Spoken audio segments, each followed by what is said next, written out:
j'espère que vous allez bien. Alors aujourd'hui on se retrouve avec un maquillage Halloween parce qu'on est dans la période, voilà. Et j'ai décidé de faire une poupée cassée, une poupée qui fait quand même flipper parce que bah voilà, Annabelle et toutes les poupées ça fait quand même un peu flipper. Donc pourquoi pas, je me suis dit c'était un personnage idéal pour cette période d'Halloween.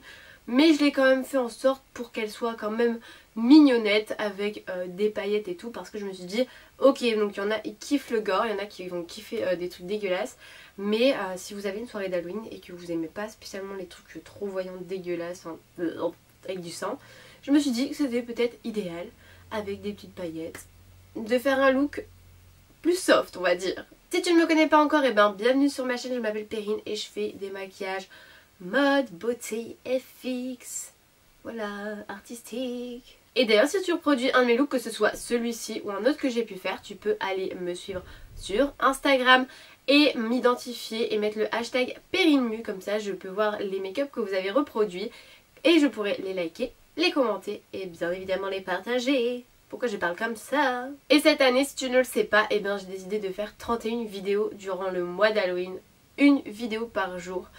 Et on arrive bientôt à la fin. Je suis dégoûtée. Sans plus tarder, on commence avec le tuto. J'ai déjà fait un cache-sourcil, donc si vous ne savez pas comment faire après cette vidéo, je vous invite à aller voir mon autre vidéo que j'ai pu faire sur ce sujet. Ensuite, je mets du fond de teint stick sur tout mon visage, ainsi que sur mes sourcils, et aussi sur mon cou. Et après, je viens prendre un pinceau pour tout estomper.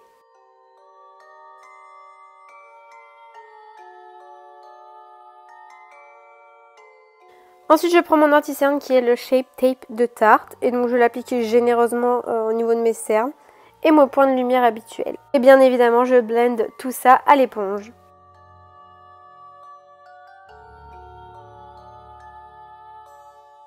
Je vais me faire un contouring avec cette palette de chez Make Up For Ever, c'est la Cinéma. Et je prends donc le marron. J'aime bien faire ça avec des produits crémeux quand je fais un artistique avant, parce que ça permet d'être plus intense et ça permet d'avoir une meilleure visibilité, parce que quand vous faites ça à la poudre après, c'est mort si vous vous loupez, il faudra tout recommencer, alors que là on peut effacer plus facilement. Et je reprends ensuite mon éponge et je viens blender le tout. Je viens ensuite poudrer tout mon visage ainsi que mes paupières, puisque lorsque j'ai appliqué tous ces produits, c'était fort crémeux, c'est fort compact en soi, c'est compact et crémeux, c'est très gras et moi j'aime pas ça, donc je matifie à mort. Et ce sera beaucoup mieux pour la tenue également. Et ensuite, je balaye le surplus de poudre. Je prends ensuite des fards de contouring sec et je repasse en fait au-dessus. Et vous voyez, c'est beaucoup plus intense déjà. Et là, je peux pas me louper parce que je sais où sont mes points. J'ai juste à estomper, à blender. Et voilà, franchement, ça se fait super bien tout seul. Donc c'est pour ça que j'aime bien mettre du crème avant. Donc là en contouring, j'essaye de faire la forme de la poupée. Donc j'avais déjà fait ça précédemment avec de la crème, enfin du produit crémeux plutôt, pas de la crème. Mais voyez, en fait je suis pas allée jusqu'au bout au niveau de mes oreilles, parce qu'en fait sinon ça fait pas réaliste, ça fait moche. Donc c'est mieux de faire comme ça. Donc je blende bien évidemment. Ensuite je vais en mettre du fard à joues, un peu comme les vieilles poupées, donc au centre, tout en blendant. Donc là j'avais pas besoin de mettre du fard crémeux parce que la pigmentation était déjà ouf. Ensuite je prends du blanc en fait pour les mettre sur mes points de lumière, pour accrocher encore plus la lumière, et en mettre également un peu en haut et en bas des pommettes en fait, pour rehausser le tout et faire un effet d'ombre et de lumière. Je prends un crayon couleur chair, mais c'est bien aussi de prendre un crayon couleur blanc si vous souhaitez mieux voir, si vous n'avez pas de miroir très près. Mais voilà, c'est pour tracer mes sourcils pour qu'ils soient le plus symétriques possible, on va dire. Et donc après, je passe au liner. Donc ça va dépendre, soit vous allez travailler au pinceau, mais moi là, mon liner NYX, c'est vraiment suffisant. La pointe est vraiment bien. C'est le Epic Ink Liner, c'est vraiment mon liner favori du moment et de tout le temps. Voilà, donc ensuite je prends ma base P. Louise dès que mes sourcils sont terminés. Et donc je l'applique sur toute ma paupière, mais également en haut, parce que sachez que j'ai fait le cache sourcil. Donc je vais venir tout recouvrir. Donc maintenant je blende le tout. Je prends ensuite un fard de transition couleur marron chocolat. Donc je le mets au niveau de mes sourcils en fait. C'est pour ça que j'ai caché mes sourcils. Mais alors vraiment, n'hésitez pas sur la couche, parce que pour bien intégrer l'épaisseur entre les les poils de sourcils et votre peau en fait de ce fait. Enfin, vous comprendrez dans la vidéo cache-sourcils si vous ne l'avez pas vu. Mais voilà, donc j'ai décidé de faire une grande paupière à cette poupée.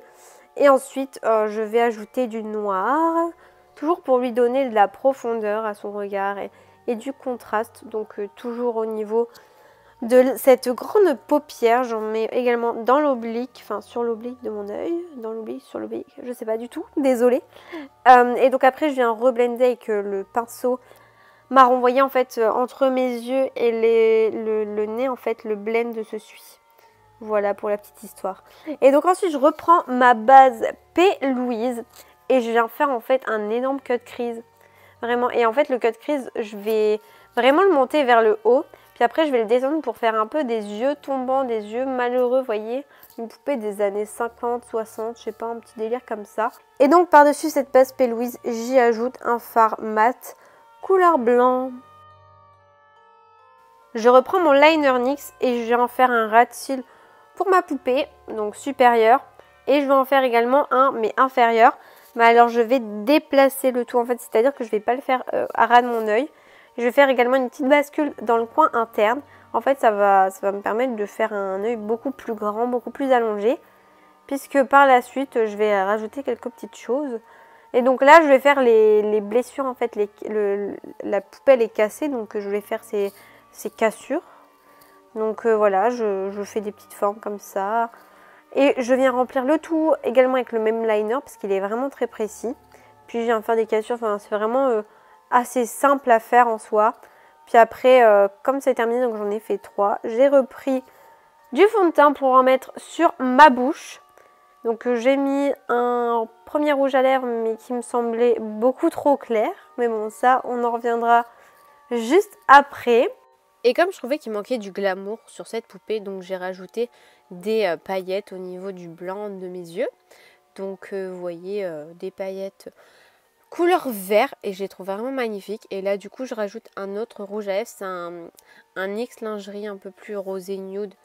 Je trouvais qu'il allait mieux au teint de cette poupée. Et donc ensuite je viens mettre du fard gras blanc autour en fait des cassures pour donner un effet 3D. Et je mets également du blanc au milieu de cet effet cassé en fait pour toujours donner cet effet de 3D. Ensuite, je viens prendre un fard à l'eau blanc et je viens remplir en fait, vous voyez, mon dessous d'œil en fait, pour donner un effet d'œil agrandi. Et je mets un coup de crayon blanc dans la muqueuse. Alors là, j'ai repris mon liner NYX et en fait, je fais comme si j'avais une bouche de squelette en fait, comme si un enfant avait dessiné sur cette poupée des petites dents maléfiques de squelette. Voilà, encore bien Halloween, bien glauque tout ça. Mais voilà, je trouvais que ça donnait du charme au personnage. Et ensuite, l'étape la plus chiante, on va dire, c'est de faire des faux cils.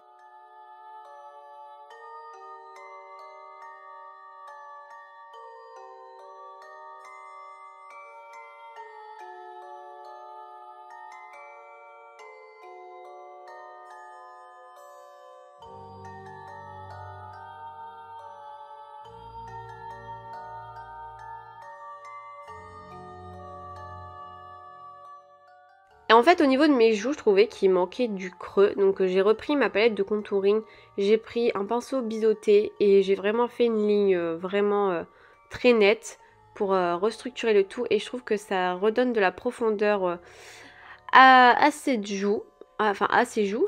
Et ensuite j'ai mis tout simplement du highlighter. Et voici pour le look.